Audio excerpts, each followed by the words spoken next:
just deleted over 100 video clips from this morning of me trying to tell this story. Over the past few months, I have tried to tell this story on camera over and over and over and over again. And I keep deleting the clips because they're not what I want. They aren't conveying the points that I want to convey with the story. They get rambly, they get really upset, and it's not the polished thing I want to put out there. But I'm realizing the polished thing I want to put out there is not applicable to this story. I can't polish it, I can't fix it. And so this is gonna be a one-take video. I'm not gonna edit it. I'm probably not gonna proof it. It's just gonna go on the internet so that I don't have to tell this story anymore. I recently had a horrific, negligent, heartbreaking, soul-crushing appointment with a neurosurgeon.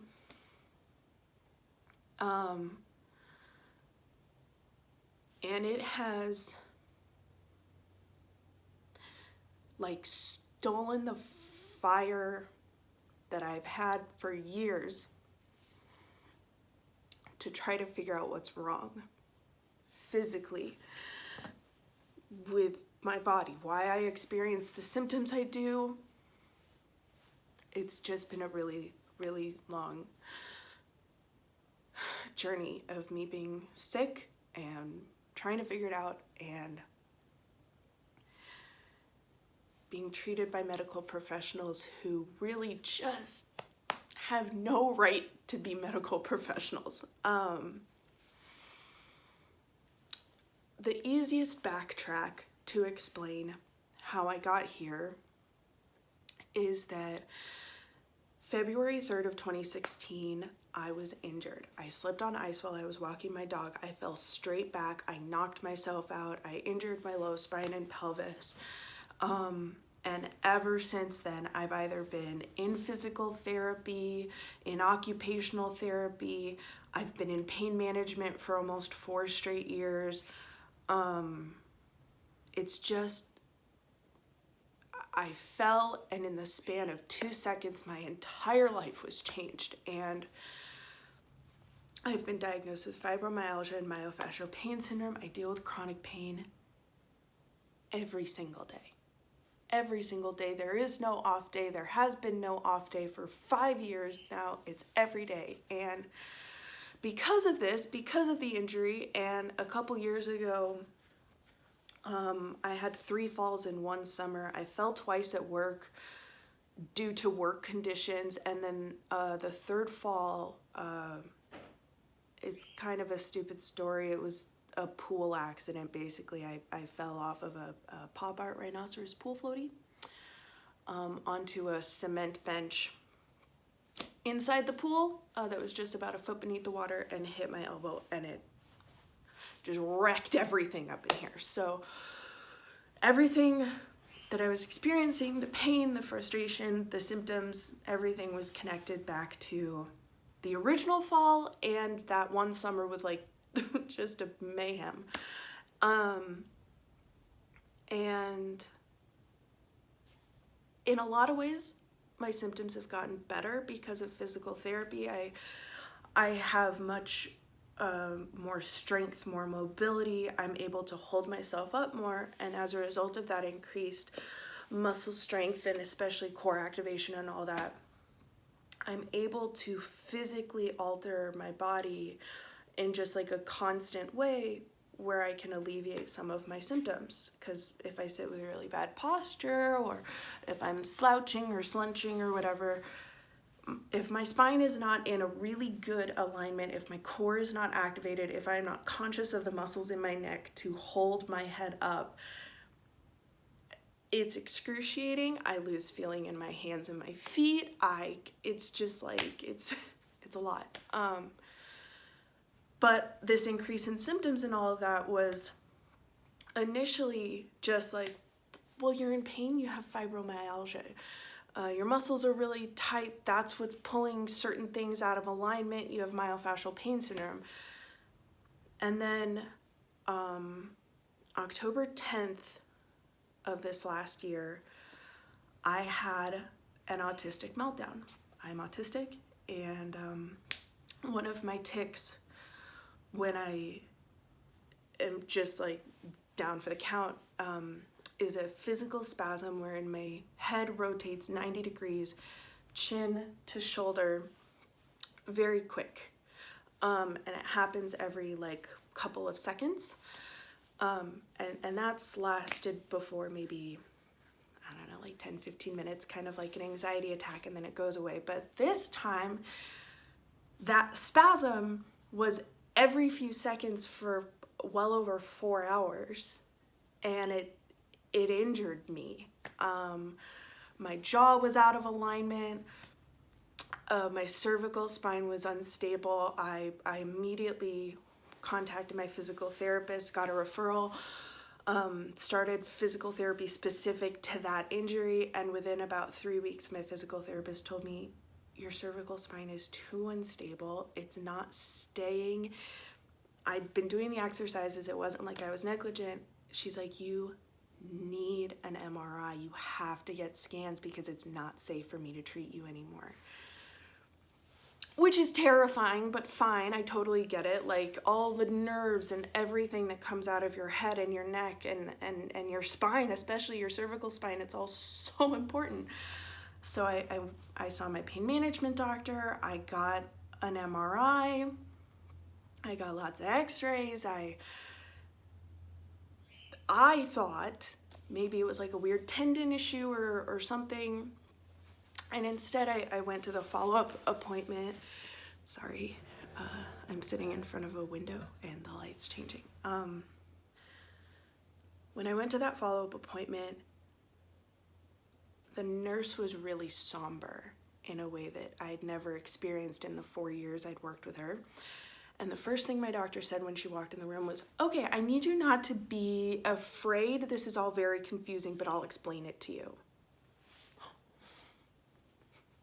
That's how you alleviate anxiety in a patient, clearly. And I was told that I had what's called a syringomyelia. And syringomyelia is a sac of cerebral spinal fluid that's growing inside your spinal cord. In your spine, the bones, the vertebrae, think of them like really thick discs, almost like a, I don't know, the easiest thing I can think of is like a skateboard wheel or like a roller skate wheel. And it has a hole in the middle where your spinal cord goes through. And there's the bones, and then there's the spinal cord in the middle, and surrounding the spinal cord between the vertebrae is cerebral spinal fluid. It's supposed to be on the outside of the spinal cord. But mine is pulling inside my spinal cord right about here at C4 and C5, which is terrifying. And there are lots of causes for it. It could be the result of an injury. It could be the result of a genetic abnormality. It could be a lot of different things. And I got a copy of my MRI so that I could look at it myself because I was curious. And I saw a lot of really weird stuff. Contextually, as an autistic person, one of my hyperfixations, I wouldn't even call it a hyperfixation because it's been over 10 years now, special interest, we'll call it a special interest in neuroscience. So brain anatomy, various illnesses, abnormalities, that's stuff that I studied in college. It's stuff that I've studied in my personal time. I really enjoy reading medical journals and doing research and learning about that stuff. I find it really entertaining. And so I got my MRI, and I in the course of about a week, I did about 60 hours of research and compared my MRI to a lot of other MRI scans. And there are a couple really concerning things that I, as a non-professional, noticed. And I won't get into that, just because I'm sure at some point I'll get a comment or some about. Anyway, there were some concerns I had about the MRI. I contacted my doctor. She was like, I'm not a neurosurgeon. I can't answer any of this, but let me try to get your appointment sped up.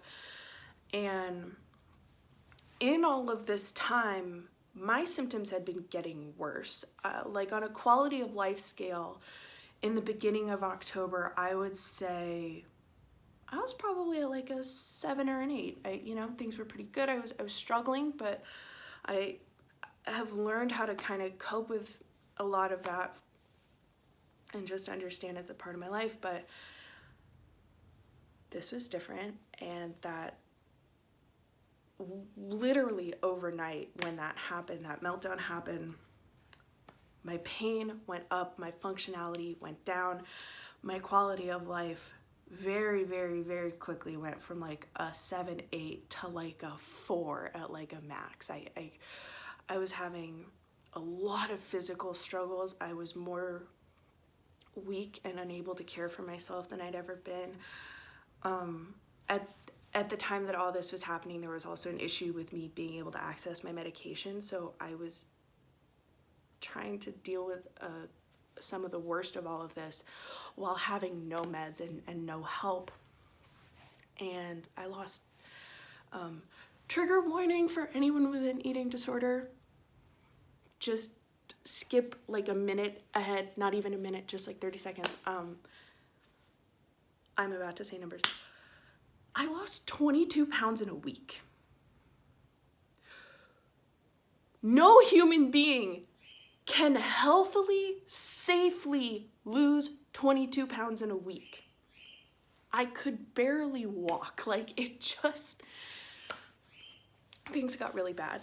And I was starting to lose consciousness. I was starting to have a lot more issues with losing feeling and function in my hands and my legs. Granted, being malnourished made a lot of that worse, and it was decided that my neurosurgical consult couldn't wait even a month. It needed to happen that week. So I had done a lot of research, and I had found a really awesome neurosurgeon, so I thought, at a really reputable clinic at the University of Iowa that's only 2 hours away from where I live, and that's where I had my appointment. And I was just fully unprepared for what was gonna happen. I'm not gonna say the doctor's name. I'm not gonna like put him on blast or whatever, but he pretended to write notes for my appointment, which I discovered later, and I'll explain. It was very clear that the appointment where I was sitting with him in that room was the very first time he had ever opened up my MRI. And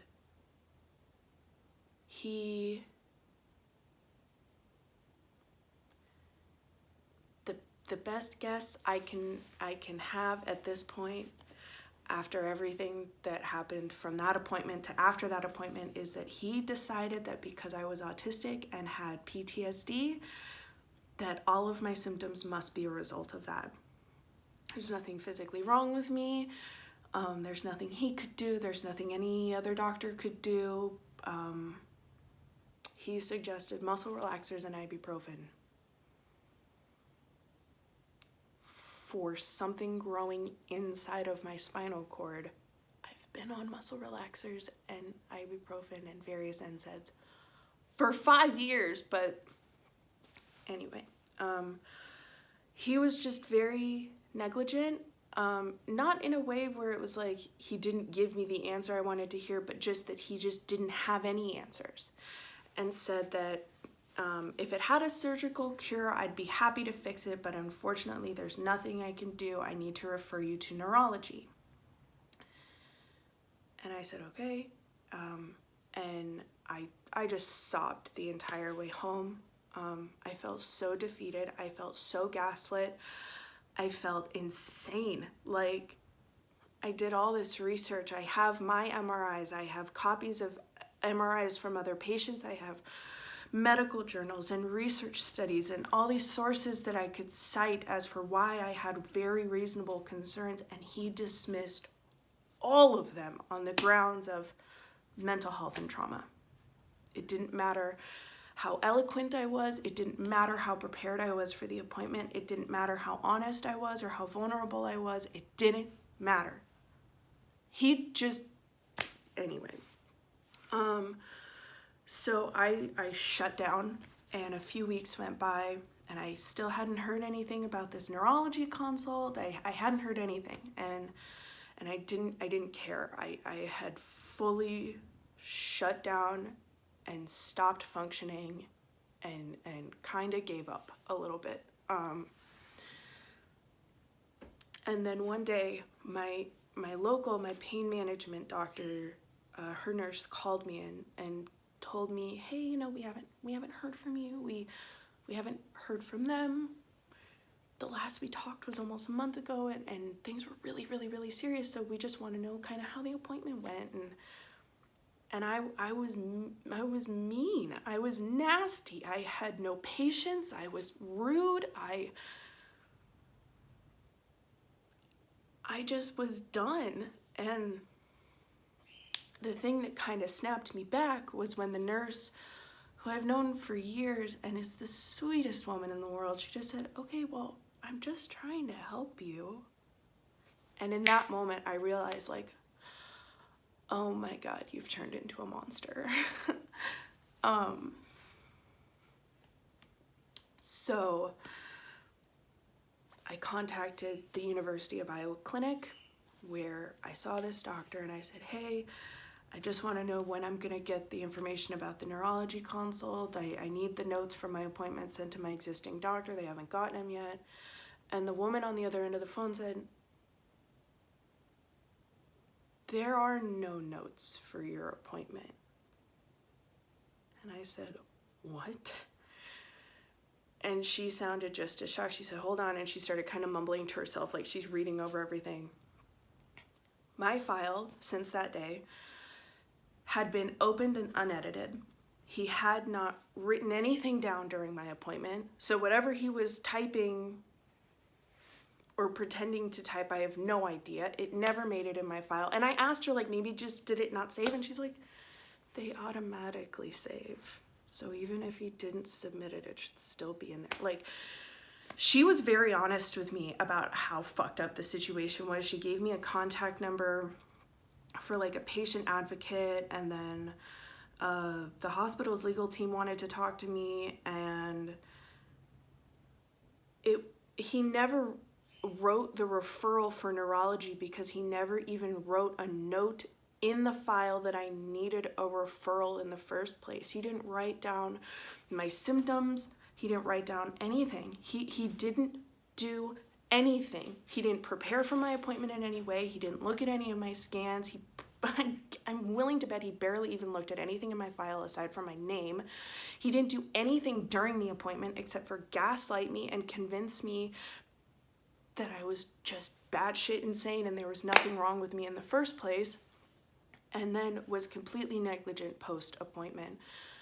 I would like to add some side effects of things going fucking wrong in your C4 and C5 vertebrae is being paralyzed from the neck down. Not just legs and arms, but like lungs, like your diaphragm, like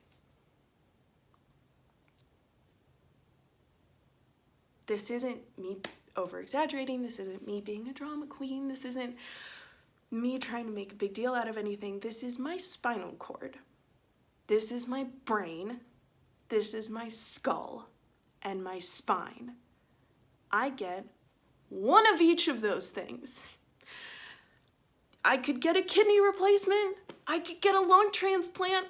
I can't get a new spine, a new spinal cord, a new brain, or a new skull. They don't make replacements for those. You can't get replacements for those for people that have died. You just have one, and that's all you get. And he just didn't care. He's literally on the medical board of advisors for the Chiari whatever the fucking, I'm not gonna say his name or the group he works for, but he was supposed to be one of the best in the state, and yeah, so I'm still struggling. I have myself on a feeding schedule like my dog and my birds. I still have no appetite. I was fortunate enough to get my medication thing figured out, so I'm able to kind of manage symptoms in certain things, and I'm able to kind of trigger an appetite at certain moments, which makes it easier to eat. I've been able to get my weight back up to a more stable place, and that's really good. But I'm struggling. Whether it's pain, whether it's fatigue, whether it's the complete loss of sensation or function in certain limbs.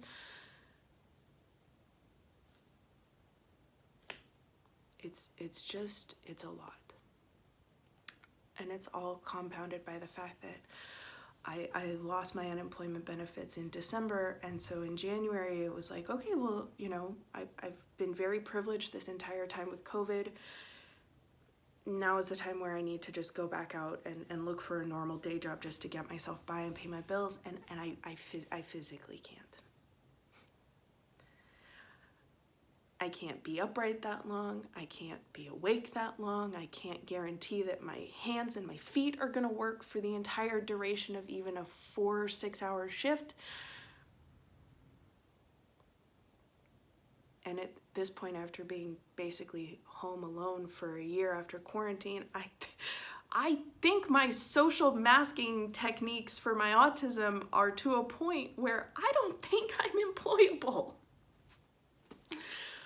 I don't think I could pretend to be a neurotypical person well enough to keep a job. I think I would get fired, even if I was perfectly physically healthy. It's just, it's a lot.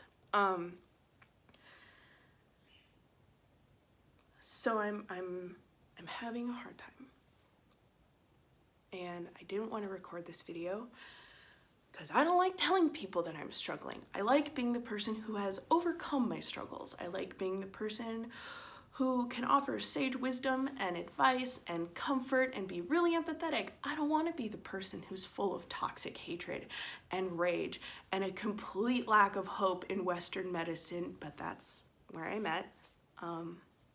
And I'm recording this video in an attempt to kind of get myself together a little bit for the neurology appointment that is tomorrow morning. It was scheduled with a local team. I will not be going back to the University of Iowa Neuro Clinic. It's with a totally different medical team. It's not a neurosurgeon, it's a neurologist, so I don't know what they're gonna tell me. I've never struggled with medical anxiety before about like going to doctor's appointments or getting treatments or anything like that. I was raised by 2 nurses and I've been sick most of my life, so like doctors don't inherently scare me. And I'm at a point now that I've never experienced before of just, I would rather unzip my skin suit and rip it off and run into the sun than go to this doctor's appointment. I would rather do anything. But I need physical therapy for health issues that were before any of this got so much worse. And I can't safely get physical therapy until it's ruled that it's completely safe to do so by a medical professional. And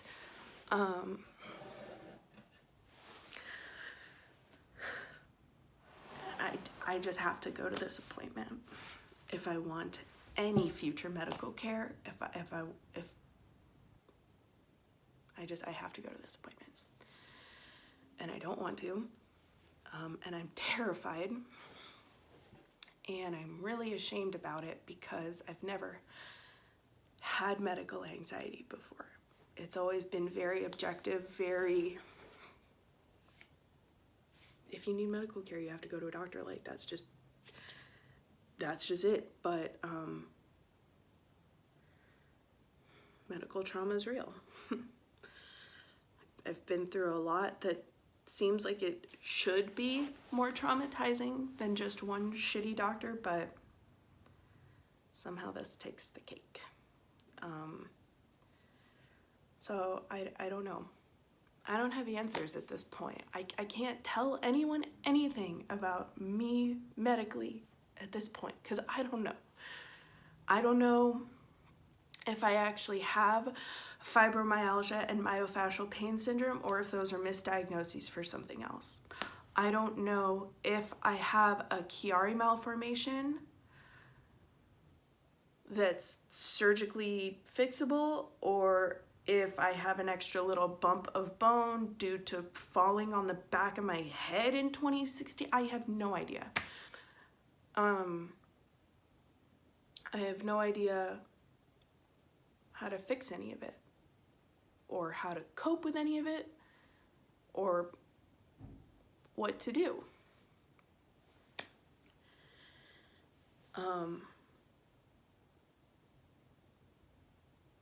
So yeah, this is the medical update as best as I can give it right now.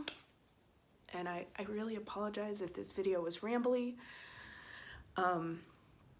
Making eye contact is hard, and for some reason looking like straight down the camera feels very similar to eye contact, so I end up looking about 3 inches to the right, which is probably a very weird thing to be watching. Please know that it's not like it's like a viewfinder or anything. I'm recording this on my iPhone, not staring at my face. I'm technically staring at a very specific, anyway, I don't know. I just don't really want to tell this story anymore. And I know that there are people in my life who care about me and are worried and are really confused about what all has been going on. Because I was pretty honest about everything up until that neurosurgical appointment, and then I deleted it all and just kind of fell off the face of the earth medically, about medical stuff for a while. So yeah, I appreciate you if you made it here this long, if you listened to this entire rambly video. I really appreciate you. I'm hoping that this is just, now that it's done and the story's told and it's one thing, I don't have to edit it, I can just put it on the internet and it's done. The story's out there, I don't have to tell it again if I don't want to.